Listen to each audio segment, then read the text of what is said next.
Hey, everybody, welcome back to Sergeant's Talk TV. I'm Big Mike, Normal size Jason. who almost forgot his cold snacks. I almost did. I was sitting here going, hey, I'm only going to put a couple on this warm countertop before we go. And then all of a sudden he was about to click live, and I'm like, whoa, I messed up. Can you believe this weather? Oh, Isn't that insane? I left the sleeves on this shirt only because it's a Christmas shirt. It's supposed to be cold at Christmas. So I was like, that's when I'm going to wear it. I need the sleeves. But I'm going to tell you today, the sleeves need to go. Yeah. Yeah, I've got my Christmas sweater on, my Star Wars Christmas sweater. I only break it out, once a year. I got to wear it tomorrow on the live. So I figure, and it's itchy. I don't like that. But anyway. Well, I know Tara told me when I dug this out, she's like, well, don't get it dirty. You got to wear it Thursday. And I said, I'm sitting in front of a camera. How am I going to get it dirty? Yeah, exactly right. Hey, so guys, we want to thank you guys for coming in. Hey, one more day after tomorrow is Christmas. We want to wish everybody a Merry Christmas just to start this off. This is what tonight's an open mic night, so we invite you to click the link at the top and come up. But tonight we'll be talking about Christmas deployments and ways you can support our troops that are deployed. Additionally, this is an open mic, like I said, and we invite you to come up on panel, share your experience. I don't know how many Christmases I spent deployed. Okay. Absolutely not what you want to do. I mean, you got to look at how many Christmases, how many anniversaries, how many birthdays, all this stuff you miss when you're deployed. It takes a toll on the family more than it does the soldier. It does affect us, okay? But it affects our families even more, who is back in the rear with the gear and you're not there. Unless your wife doesn't like you or your husband doesn't like you and wants you to deploy or she wants you to. Right.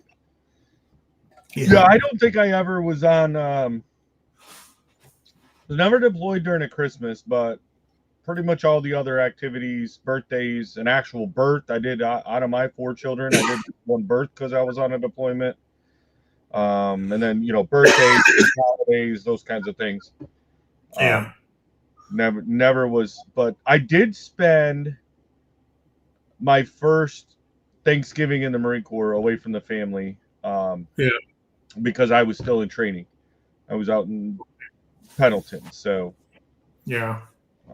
But always difficult to be during those milestones, whether it's a big holiday or a big event or something like that. Like, it always makes it hard, all the things that you're missing. Uh-oh, he's clicking buttons, folks. What the heck is... Do you want it on there or no? Yeah, I don't know why it's not going. Oh, there it goes. It's on there now. All right. So I want to remind everybody of that, the Mid-America meetup at Lake Texoma State Park this coming May 15th through the 17th. We'll be there the 14th, 15th, 16th, and 17th. We've made our reservations for that. Guys, I'm going to tell you something. It's December.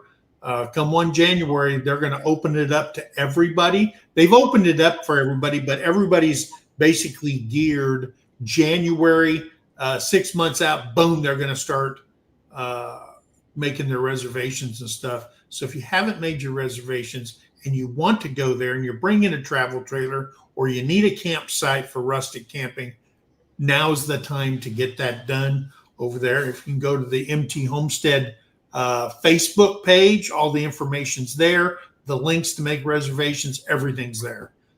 So hotels, restaurants, we've put everything on there. So you have all the information to make a sound decision on what you want, what's best for you and your family or whoever's coming to it. But Before we do anything, let's say hello to the guys and gals in the chat. Let me get that back up at the top. There is Brian and Brenda Hulk and our friend Cullen. There's Hello, Cullen. Cullen. How are you doing? I know he's excited about the 2 days from now. That's right. There's Rebecca, Touched by Yarn. Merry Christmas, Rebecca. And hopefully Ronald's there getting ready for the big dinner. Yeah. She's having T-bone. Nice. That's a good Christmas dinner. Hey, Ricky over on Veterans Landings here. There's Ricky. Always good to see you, brother. And there's Judy Herman, always coming in, always Miss Reliable. That's how I feel with Judy Herman. Always in here, loving it. Yes. And there's our favorite female MP. There's Denise McDonald. Merry Christmas to everyone. Just on for a few minutes. I'm working OT tonight. Got to get that Christmas money in. Got to pay for stuff. Got all that stuff. There's Debbie Drock. Always good to see you, Debbie. Appreciate you being in here every week. There's Charlene Grady. And thank you for the Christmas card, Charlene. Appreciate that. There's Roadkill Ron, getting close, saying Merry Christmas to everybody. Absolutely. Right. Appreciate you, Ron. All right. There's the project, 1868. Army 1990 to 1999. Missed a few holidays, but worth it at 110%. Nice. And there is, I won't even let you butcher her name because that's my daughter. Gabriella Morris. Yep. That is my daughter. That's why she calls, that's anybody older than her, which she's a whole, whopping 21. Everybody's an old fart. Everyone's an old fart if you're over 21. So yeah, always good to see them. And there's Brian at the Vineyard Farmhouse. Always good to see you, Brian. Brian. So we've got 13 people in here. And I will tell you that the worst Christmas that I ever spent was we deployed to Bosnia. And we deployed to Bosnia on the 24th of December, 1995. And we were the first units in Bosnia. We helped build base camps. I was with the 40th Engineers, part of the first engineer brigade for 1st Armored Division. And Stephen Hawking was my brigade commander at the time. What a great commander he was. He went on to be a general and stuff like that in engineers. But we got on buses in Baumholder, Germany, and they bussed us with all our gear. We had 5 tons behind the buses with all the gear, all that stuff. We railheaded all our equipment to a place called Tuzla. Not Tuzla. It was in Hungary, Tazar, Hungary. And they railheaded everything there. They built a base camp there where the trains came in, and we went there. We didn't have time to do the pre-thing, so we stayed there like a week, and you had to learn about customs and cultures and why the Bosnian Serbs and the Bosnian Muslims were killing each other. You had to get the whole history of the war, the mass grave shootings, all kinds of stuff. We had to do all kinds of stuff. And then we traveled from there after we got our vehicles off the railhead. And they came, when we got there, the trains were already on the tracks. And we offloaded everything. A few of the soldiers left with the train when the train stopped at certain places, so people didn't steal stuff off the trains and things like that. But we got there, and then we went down to the Sava River, and then the rains came. It rains really heavy before the winter, and it was a late winter, and we had flooding. Connexes were floating down the Sava River. It was a total goat screw. And they came around and they said, "Hey, do we got any air assault people here?" And my commander, Colonel Seymour, said, "Yeah, we got Mike here. Big Mike. He's a rappel master. He used to teach at the air assault school." And so while they were road marching, I flew in Blackhawks to a place called Camp Stanley that they had built right on the Sava River, where you stage before you cross the floating bridge into Bosnia from Croatia. And for about 2 days, they were taking us out, finding connexes that were stuck in the banks and all kinds of stuff. And they would lower us down on a jungle penetrator. It's a cable that got an H bracket bar, and they lower you down. They could put a basket on there to get wounded out and stuff like that. So they lowered us down on these connexes. Then they would come in with the sling legs. We would hook them up. All right. And then once they did that, the bird would come in, pick up the second person. And then I stood on there, hanging onto a sling leg while the Chinook came in. I hooked them up, and then we flew out of there. And I'm sitting there holding on to a sling leg, and it's colder than crap, and trying to float those things out. They would land them on roads, and trucks would come and hook them and put them up on there and truck them back. So I remember that, and it was kind of exciting. But I guess back in the day when you're deployed and stuff, you're stupid enough that you didn't really get scared. You're just more worried about getting frostbite than you were falling off that thing or a swing leg breaking or some crap. And they were full connexes, a unit's entire, loads in these big 40-foot connexes. Plus they were half, full of water, however far they were sunk into the riverbed and stuff like that.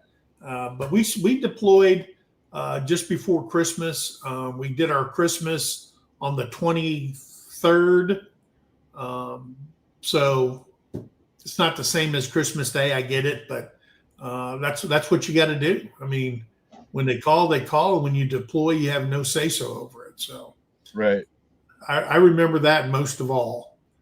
Was that one. And then we stayed, we redeployed in December the 10th. We redeployed back to Hungary. We spent a week or so there getting those redeployment classes.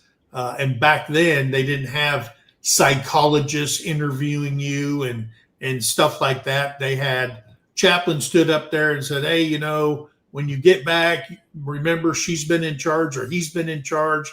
So don't take charge of your family right away. Integrate yourself back in there. Don't beat the dog and don't kick your kids and stuff like that." And that was redeployment briefing, and yeah, a lot of people who should have not have been drinking for a year. And we all know that doesn't happen. People send care packages, stuff like that. And you always know that one guy that, he's the guy that got the liquor through in his footlocker when we deployed and stuff like that. He was always the one that put his footlocker in there first. So it's all the way in the back. Right. Least likely to get inspected. Yeah. By the time they got through everything else, it's all buried in there. Yeah. Yeah. Yeah, they sure weren't X-raying stuff back then. Yeah. Let's see. There we go. Para-Knuckles Nick. Hey, welcome in, brother. I was an engineer also. Yeah. Yeah, I was with the 299th Engineers when I was in Fort Polk. and I was with 40th Engineers when I was in Germany. And I wasn't an engineer. That's after I transitioned from being an MP and going into the chemical field, and I did that for the money. But yes, for some reason, once they see you with a certain, when you're a low density MOS and you've served with, like me, engineers, then they ship you to another engineer. And then I went to the schoolhouse at Fort Leonard Wood when I got back to the world. But yeah, it's a good life living with the engineers. I like them.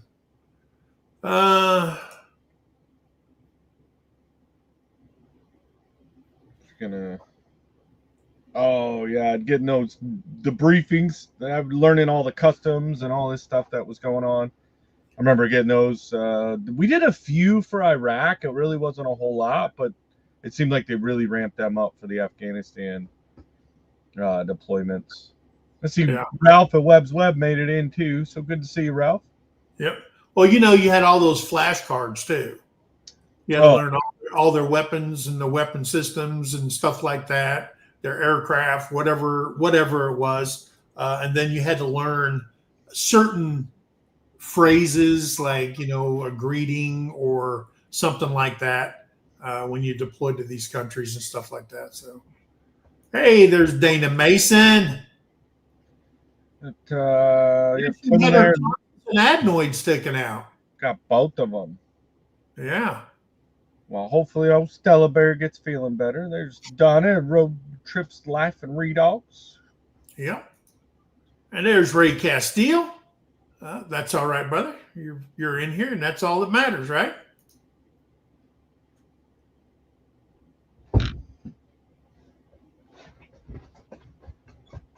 Yeah. Old Big Mike got to do some traveling around. Yeah, I did. There's Abby G. There she is. Good to see you, Abby.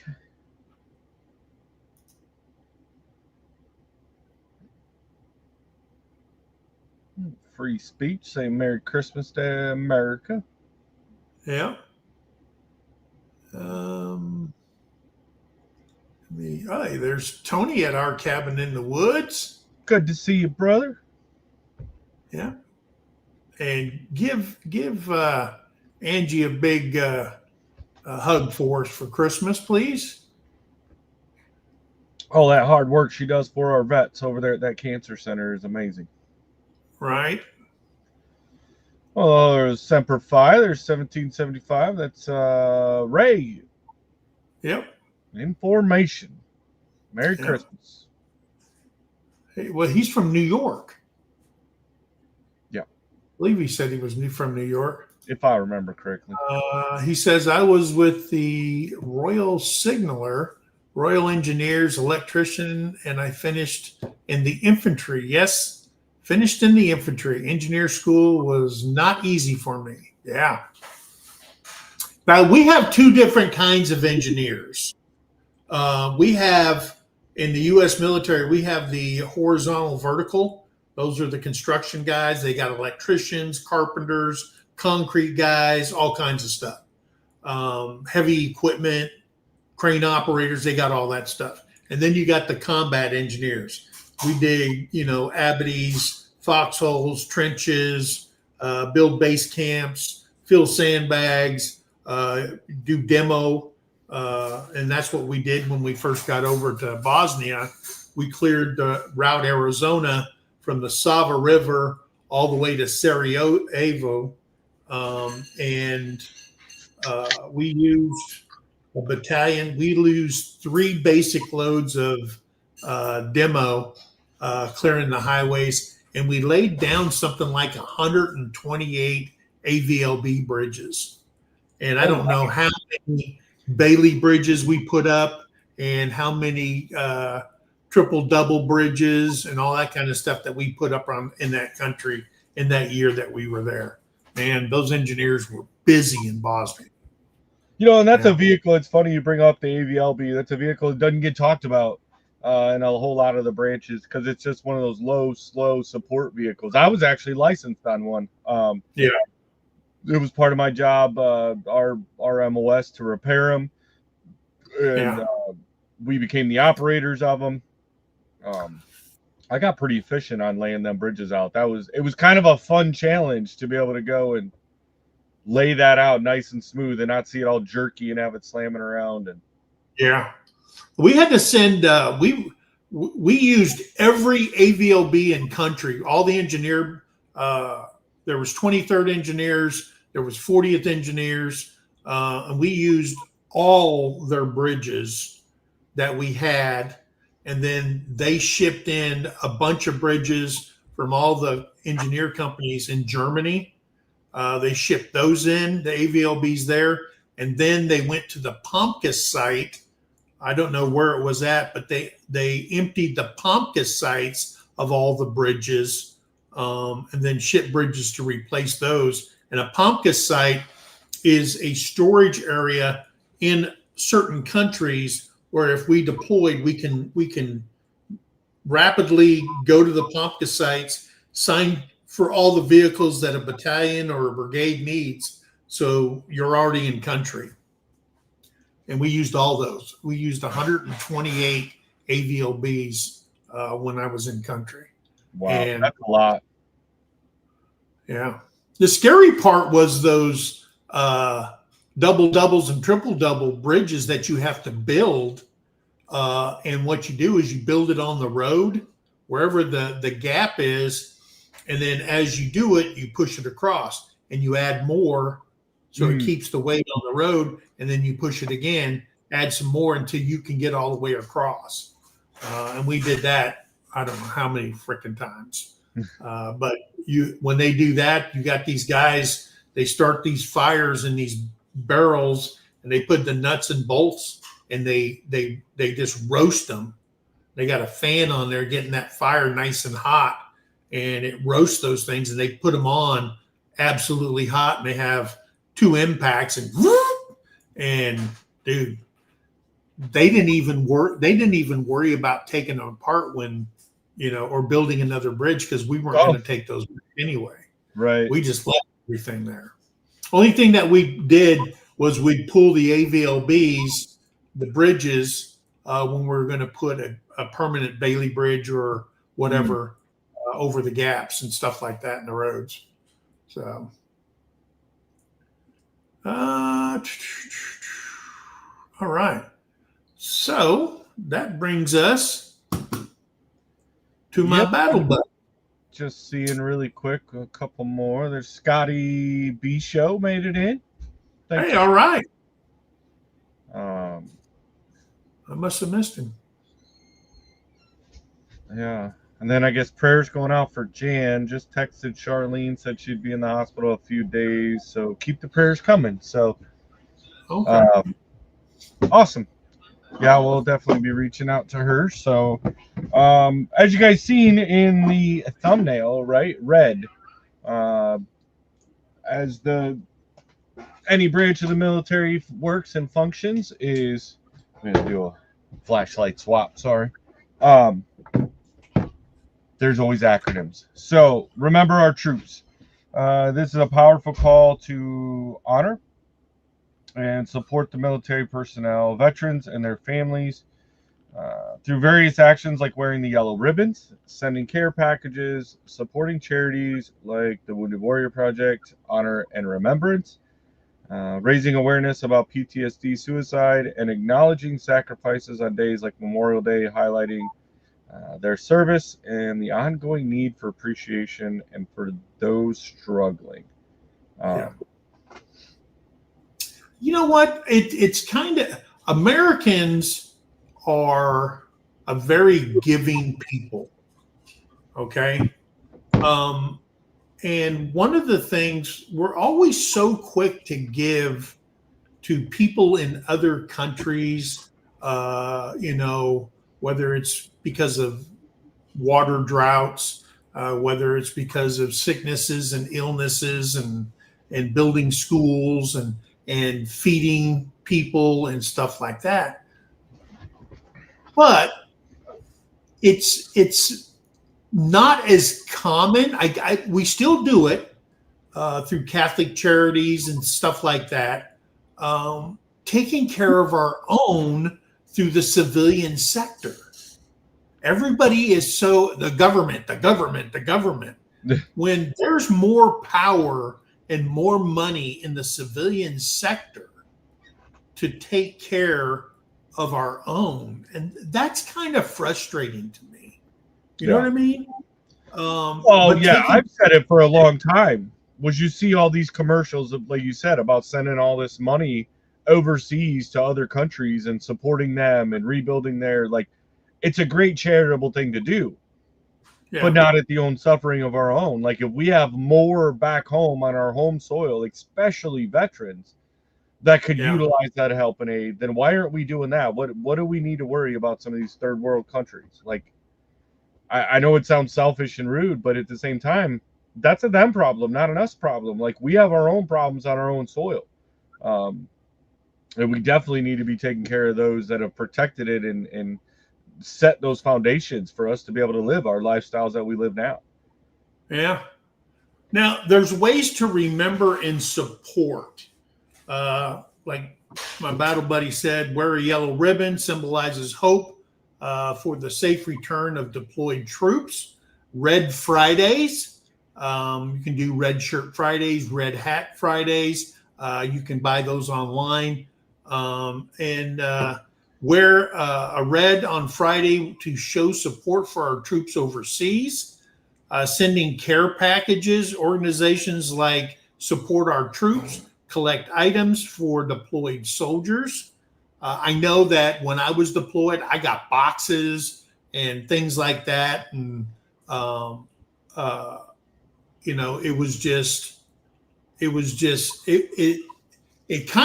lifts your spirit when you don't even know who the person, it just says to a deployed soldier. Okay. Yeah. It's nice when your family sends you, a gift box or something like that, but getting something from people you don't even know, and then you open it up and there's cards from, kindergartens, high school kids, yada, yada, yada. Plus there's, and like the candy and stuff like that, I gave it away to kids wherever we were deployed, just, giving them something because they have nothing at the time. And kids in these countries was my soft point, I've watched kids and they actually brought me to tears, watching them struggle with no parents, living in dump sites. We would go out and dump our trash, and before we couldn't even get it off the truck at these dumps before the kids were ripping it open. And if it was, stuff from the mess hall, they were just eating it with their hands because they were starving. And it tore me apart watching that. And that's one of the downside. To me, a huge downside of deploying to these countries that are impoverished and stuff like that is how the kids suffer in those countries. You know what I mean? Right. That's yeah. They're the innocent ones. Right? You can't trust the kids because sometimes they're put up to stuff from adults that don't turn out too well. Right. But for those same reasons that you were just talking about, they're so easy to manipulate. There's so many service members that you talk to that have deployed, and they're like, "What was the scariest part?" And you're like, "The kids," because you have compassion for them. Yeah. And so you might let them, get away with a little bit more than you would, an adult male of military age, right? Right. And they knew that, and they would utilize those kids at times. And when they're starving so bad that they're digging through your trash, they're begging for any little scrap that they can get. Yeah.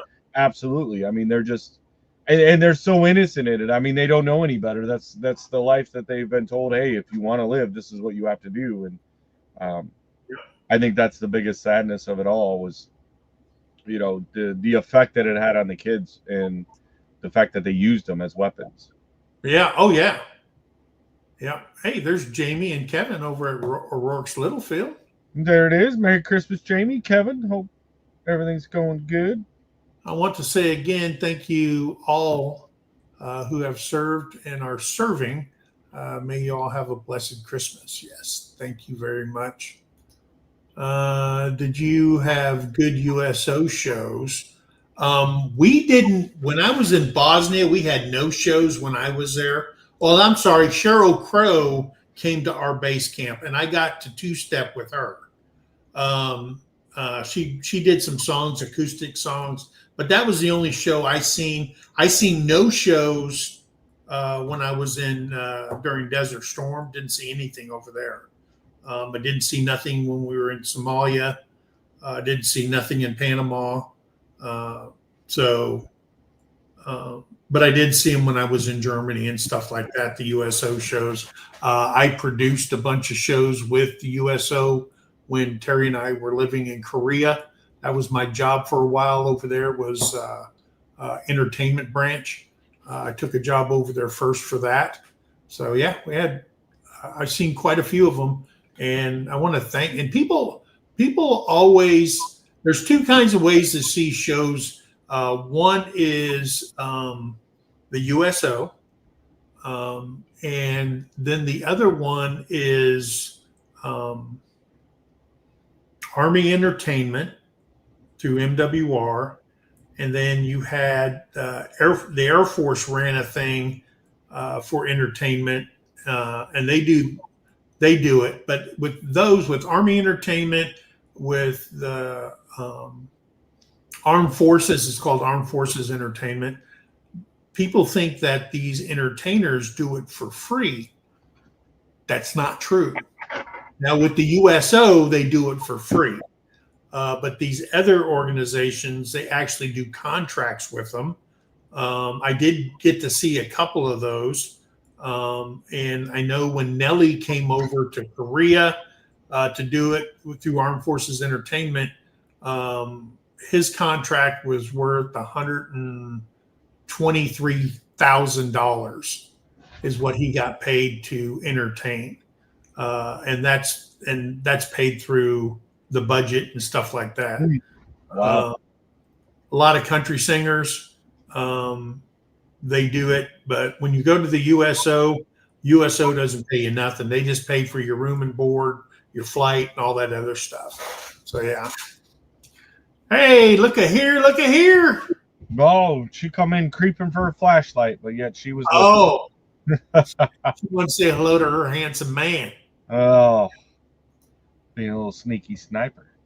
Let's see, what is Nick said? I had a task at an orphanage as a punishment, but it was my biggest blessing.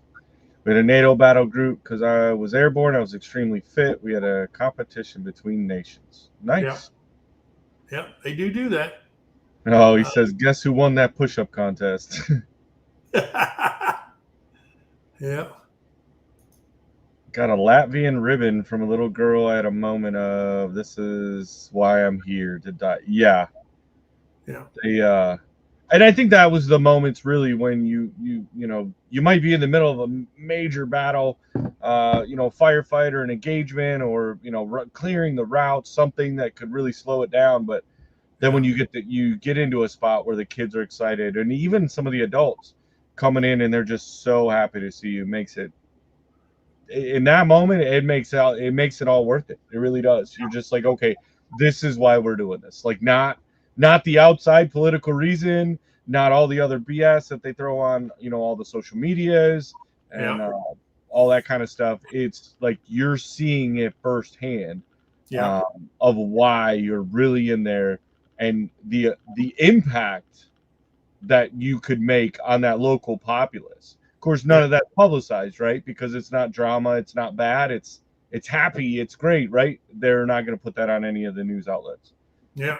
You can also do support charities, donate to or volunteer with groups like Wounded Warrior Project for wounded veterans, or Honor and Remember for fallen heroes and their families. They have another program called TAPS. And TAPS is where it's kind of like a Make-A-Wish Foundation, but for military children who've lost a parent in the service of their country. And I met a couple of them, quite a few of them, for that program in Colorado Springs. And it's things like a kid wants to go to space camp. And the charity TAPS, they get donations and stuff like that. And the kid, it's kind of like a Make-A-Wish, and but except the kids aren't sick. They're gold star children. Okay. Oh yeah. And I want to learn to play the violin. So TAPS purchases and pays for, music lessons for kids if it's instruments they want to do, or whatever, things like that. So that's also another good charity that you can go to and donate, especially if. And you know what the sad thing is? We give more money to dogs and cats in shelters, yeah, than these private organizations to help people. It's insane. Oh, it is. You can love animals, but it's just amazing when I read that we give more in America. We give more money towards pets, and stuff like that than we do for. Well, and if you think about it, right? I mean, every other commercial is some ASPCA or the Humane Society, or help the kids in Somalia. It really wasn't until, at least I didn't notice it, but it really wasn't until you started seeing Wounded Warrior Project pushing a lot of stuff. Yeah. Until you started seeing anything coming out about supporting, which obviously they're there for vets and the vets' families. But that was really the only U.S. If you were looking for charities, you were looking for anything, there wasn't anything advertised on any kind of television until Wounded Warrior Project started doing it. Sure. At least how I seen it. So, so there's a few more ways of doing that. Remember to support, right? Raising awareness, using hashtags when you put stuff out there, like hashtag Day of the Deployed, or share stories to highlight military and veteran issues like PTSD and suicide. We see all that stuff on social media, on Facebook and all the social media pages, like just sharing it out, getting, the more you share it, the more that people get to see it. And the more that platform is going to say, hey, this post is something that a lot of people are sharing. Maybe we should highlight it on the channel, or that platform. And it's going to get it out there in more people's faces. Yeah. Acknowledging veterans, right? Talk about it every week, day in and day out, right? Thank a vet. Ask them about their current lives and recognize their leadership. Matter of fact, I just had to take a trip down to Hot Springs. Got back yesterday, and Buddy and I were sitting there having breakfast yesterday morning, and in walks this guy, all hunched over, got his cane, but he was oorah'd out, had his Marine Corps hat, Marine Corps shirt, and I made sure to get up, thank him for his service, told him Semper Fi, hoorah, and he smiled, and he said thank you, and he went and he sat, he was with his family, but just doing that simple thing, right? You don't got to cover their, if you don't have it to cover their tab or something like that, that's fine, but that simple thank you, especially for the older ones that didn't get that when they came home. Yep. And then memorize the fallen, honor those that we get lost, like days like Memorial Day, recognizing their sacrifices as service members and their families. And I think Memorial Day, we've kind of talked about that back at Memorial Day. I think that's a tough one, right? Because it's a remembrance day. It's supposed to be a solemn, like, man, all these people that fell before us. And, this is going to sound morbid, right? But when you look at it, right, all those that fell before us is the bridge that built us to get here, right? We're walking on their bodies. Like, they provided that for us, right, to be able to do that. And yet, so it makes you want to be solemn. And kind of unfortunately, in a way, like societies, they've turned it more commercialized, right? That's the start of summer. That's when we get to party and barbecue and go to the beach, go to the lake and do all these types of things. And nobody ever really thinks of they're just like, an extra day off work, sweet, let's go. But I'm going to tell you something. As a soldier, I want them to do that. Yeah. Okay. That's why you serve. So they have the freedom to do that, even though it's a day to remember the fallen.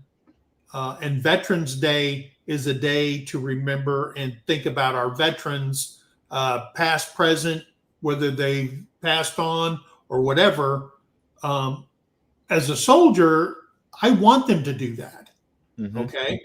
I get frustrated as a soldier seeing people who are so ungrateful to this nation that protest on the dumbest stuff, burn down the cities, right, and stuff like that because they can. And those are the things I don't like. But again, it is a day off for the civilian workforce. The military gets the day off too.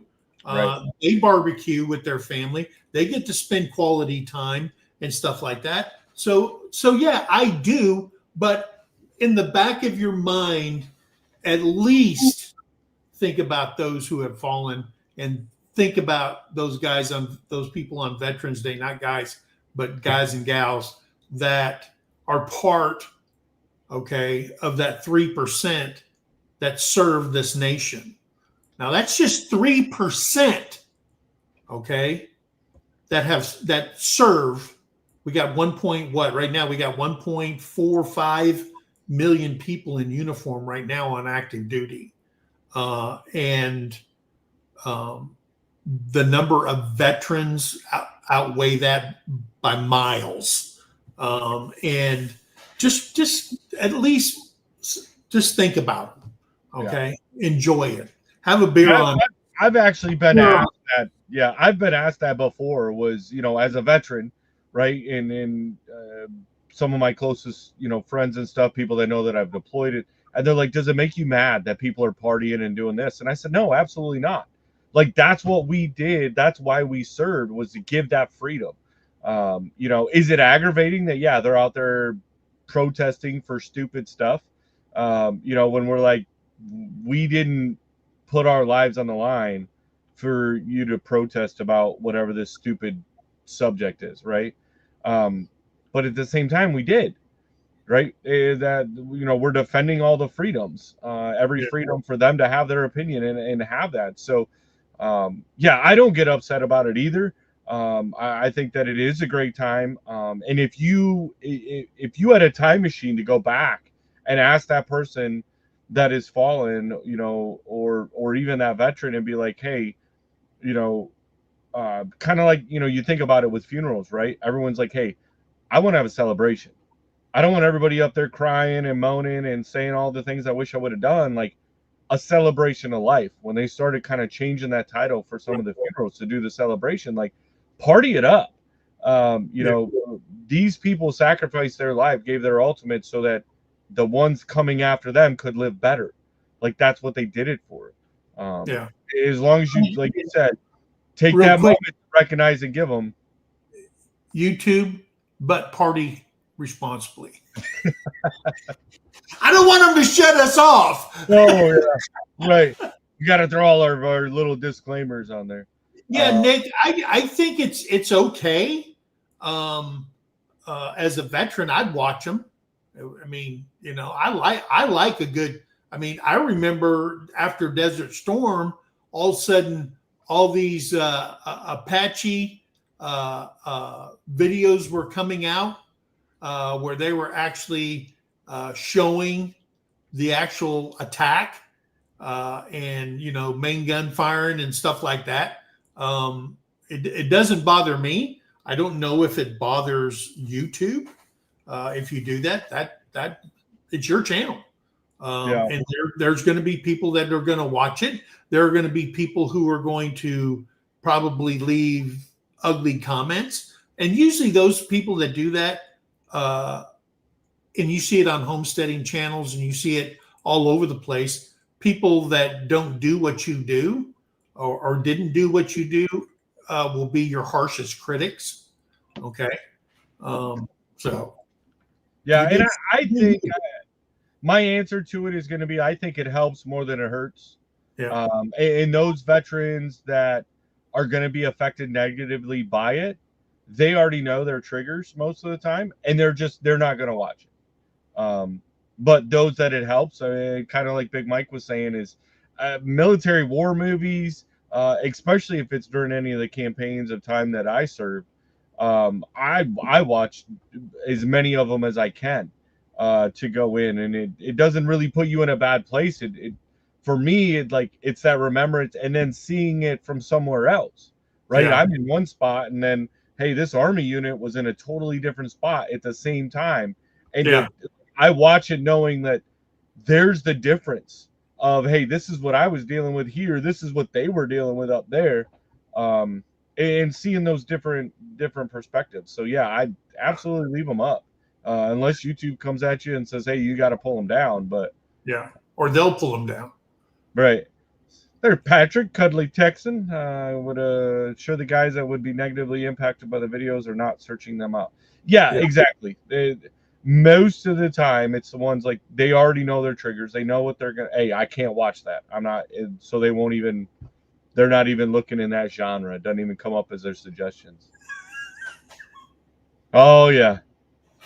I love, so Patrick did. I took this trip down to Hot Springs, and Ryan had posted on his platforms that we were going, and of course Patrick's like, oh well, that's really sad that Jason's your driver and you're in that Ford. And I'm like, joke's on you, Patrick. Guess what? We're driving his really nice GMC, and we're gonna get down there. But I have to always remind Patrick of what is that vehicle he jumps in every day. That beautiful Ford Bronco. Yeah.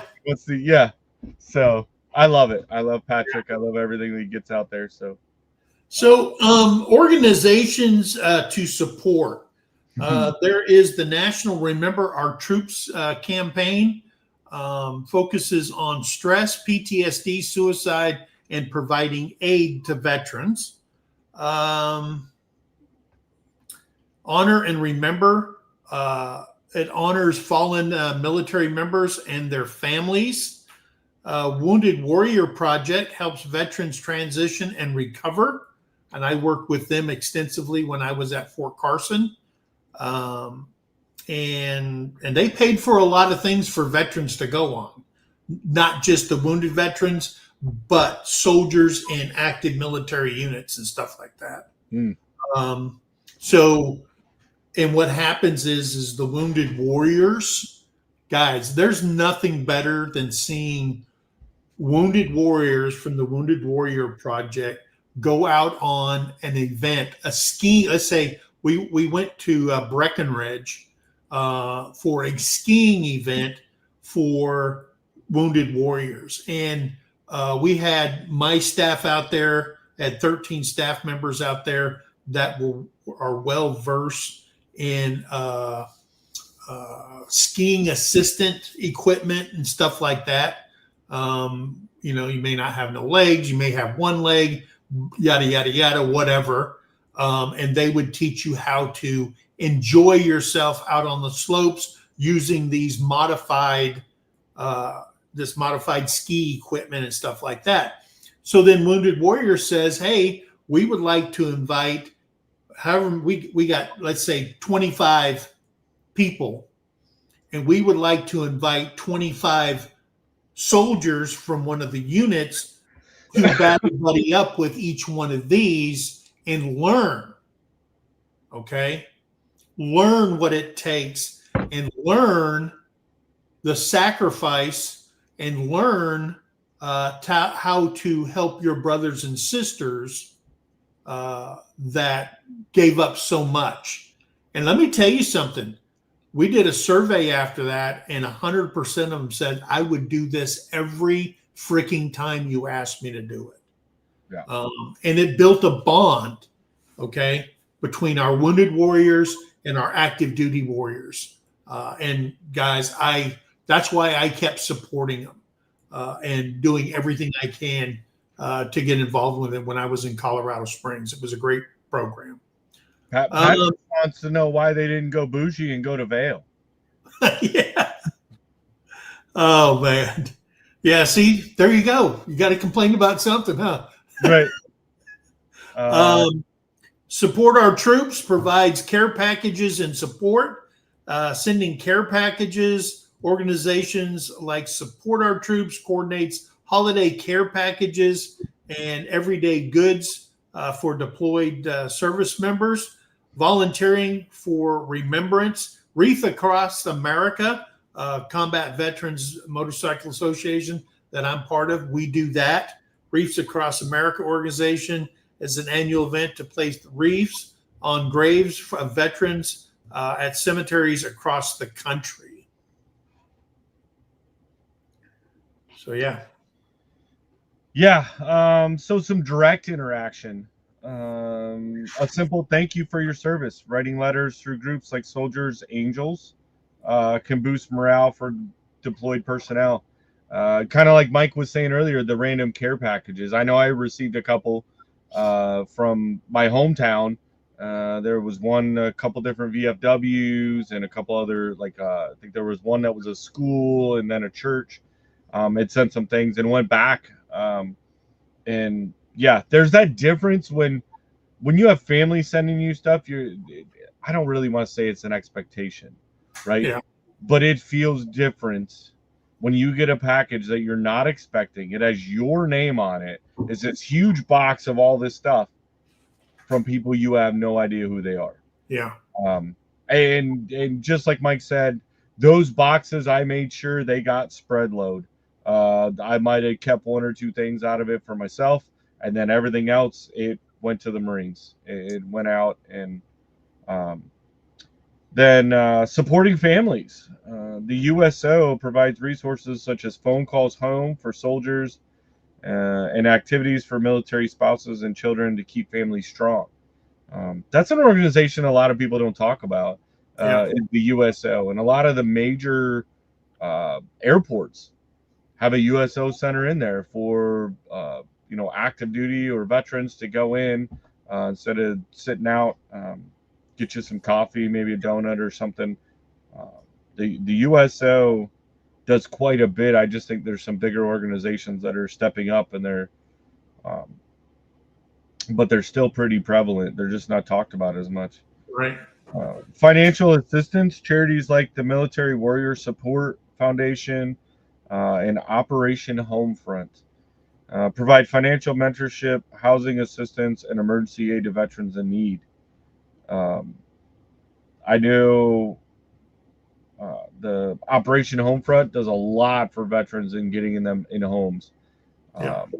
And the financial mentorship, I think, is a really big one, especially for veterans, because you get used to the 1st and the 15th of the month, right? You're going to get a check. You're getting paid twice a month. You're doing, all you got to do is keep breathing and show up to formation. And when you get out, that's not necessarily the case. You got to show up. You got to work. And some of them can't handle it. They, between PTSD, TBIs, or physical limitations, they can't get regular employment. But yet they have a family to support. So to be able to go in and kind of bring them back, get them recentered, and put them back out there. And then crisis support. It's for veterans in immediate need. The Veteran Crisis Line offers 24/7 confidential support by dialing 988 and pressing 1. Yep.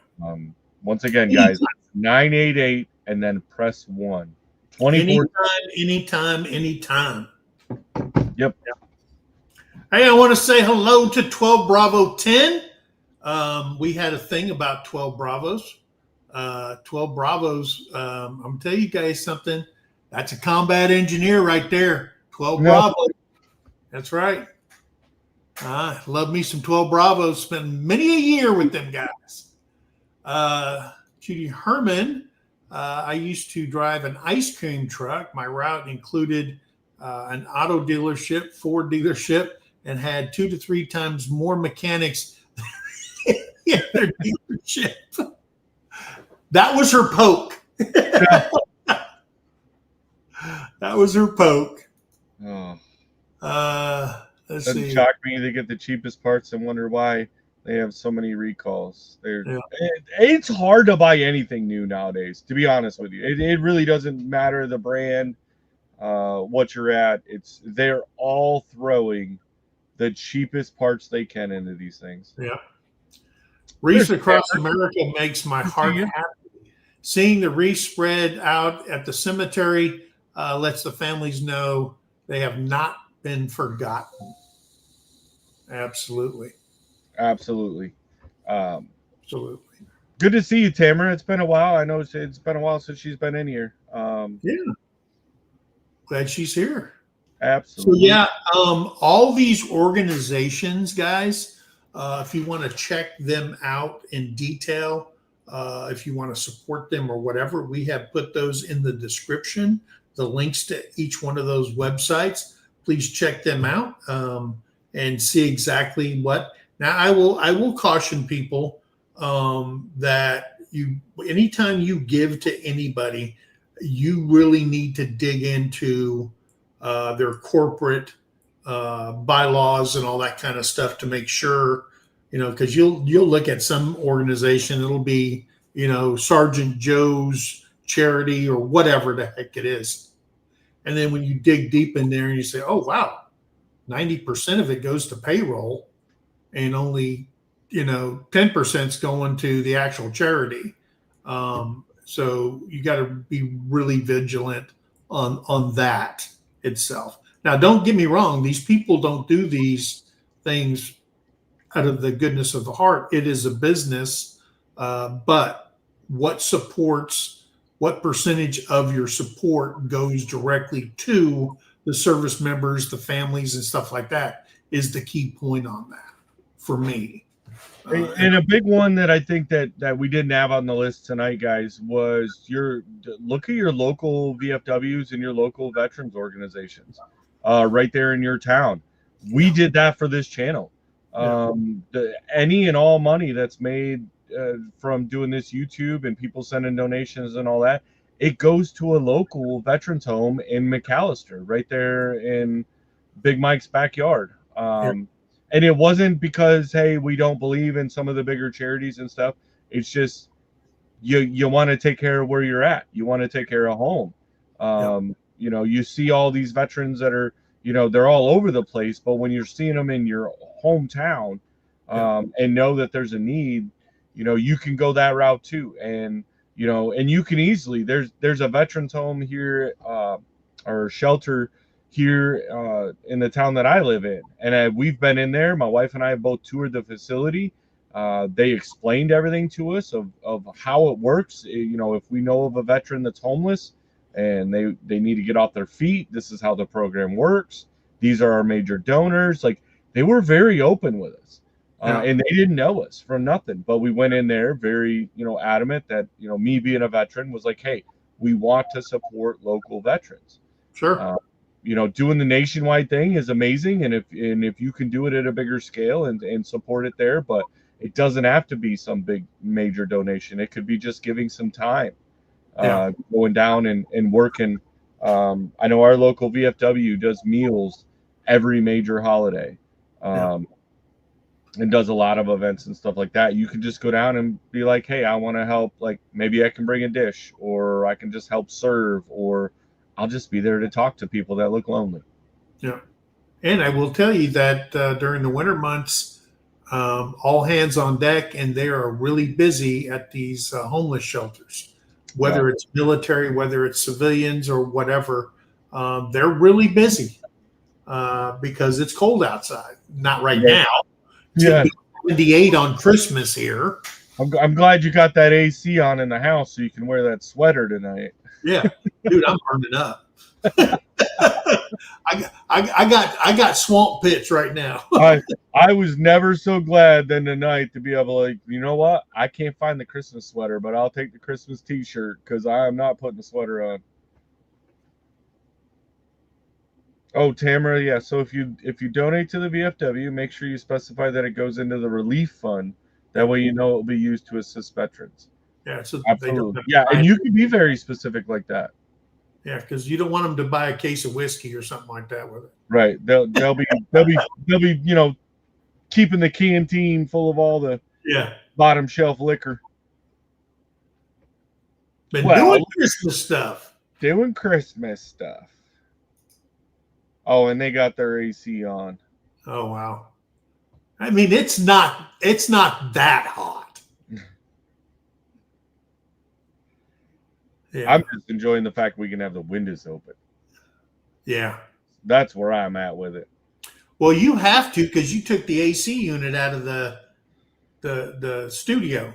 Yeah, I took it out of the studio because I was like, hey, we're done with it for the year. I'm gonna pull it out. I'm have the window open. I mean, luckily the AC in the house is mounted in the wall. So if I go in there and I have to go to bed and it's still hot, it's getting fired up tonight. But been running windows, been enjoying it. So, Warm guys, here. that's what we got for you tonight. Remember, tomorrow night, Terry and I will have a live on Christmas Eve. So please come join us. We'll be on at 8 o'clock Central Standard Time. So please come over and join us on MT Homestead, which is our main channel. And also on Thursday, go ahead, brother. Absolutely, yeah. Tara and I over at our main channel, White Rock Homestead, we are going live on Thursday on Christmas Day, guys. We're gonna do our normal time, 6 p.m. Central. We know that there's a lot of people out there that they can't be with their family, or one reason or another. And we treat everybody that comes in and watches any of our videos, whether it's here at Sergeant's Talk, whether it's at MT Homestead, or even if it's at White Rock Homestead, their family. And our schedule said, hey, this year it's Christmas Day. We're going to do it. We're doing it. Yep. May have a couple extra guests. We don't even know yet, but we're going to do it. For those of you that are sitting at home and don't have people to hang out with, come hang out with us. That's right. Hang out with Mike and Terry tomorrow night. Show them some love. See what's going on with their homestead, and learn more about this YouTube meetup that we can all just hang out together and break bread on. Yeah. Love to see you guys at the meetup. Oh yeah, absolutely. And there's quite a few of them. For those of you that came in earlier, it's seen Ralph at Webb's Web. If you actually go to his channel, he's got links within his channel that show you all the meetups and live times. If you're curious about certain people going live at certain times, got a ton of information on there. Great. There's Jennifer up in Canada. Up in Canada land. Welcome Love in. it. Surprised she's not just too busy trying to get all this new house and shenanigans going on up there. That's right. She's a busy lady right now. Oh, yeah. Yeah. But, guys, we want to thank you guys for spending your Tuesday with us. Remember, be kind to one another. Help somebody in need. And always, always think of that. Guys, we love you. God bless you. We'll see you on the next one. All right, guys. Have a Merry Christmas, everybody. If we don't see you on Wednesday or Thursday, I want to wish you a very Merry Christmas and a Happy New Year. Man, I'm going to tell you what, I am not doing New Year's resolutions ever again. I'm the biggest procrastinator when I do stuff like that. I got a acoustic guitar upstairs. I got all kinds of stuff that I said, I'm going to learn to play this year, and it's up in storage. And I just don't do stuff like that. I mean, there's a prime example, guys. Like, you see this beautiful window, how it's hung on the wall, and then it's just out on the floor, just hanging out right there. But it's out. Well, I'm trying to figure out where I'm going to put the first hole in the wall. Because it's going to take something big to hold that thing up. It's not like one of those little hook things that you put into drywall. Oh no, I mean mine's held up with a drywall screw. So no, there you go. So, but I gotta figure out where we're gonna actually put it. So, all I need to position my tent perfectly. Yeah. I look forward to it, Patrick. Oh, is he setting up his tent next to you?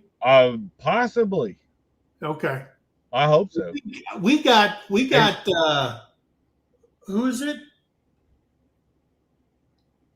Terry? Who's camping next to our trailer? No. In the tent. Bodie. Oh, Bodie's coming. Okay, good. Because you can have one tent outside and you don't have to register it. You can have one tent by each paid RV or travel trailer or whatever. So Kelly and Sean needs a spot that over there. Rebel at Heart. Yeah, if they need something, they just pass it on to them. Let them know.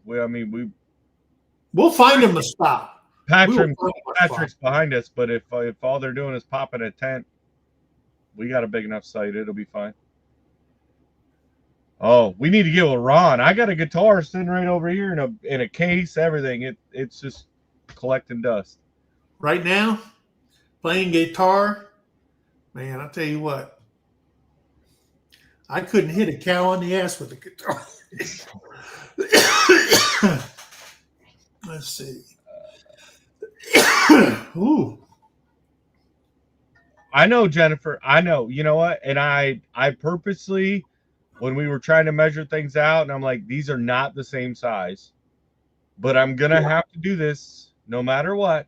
And I know Jennifer's gonna come on and she's gonna give me crap about it, and I'm just gonna have to live with it. We tried to do our best.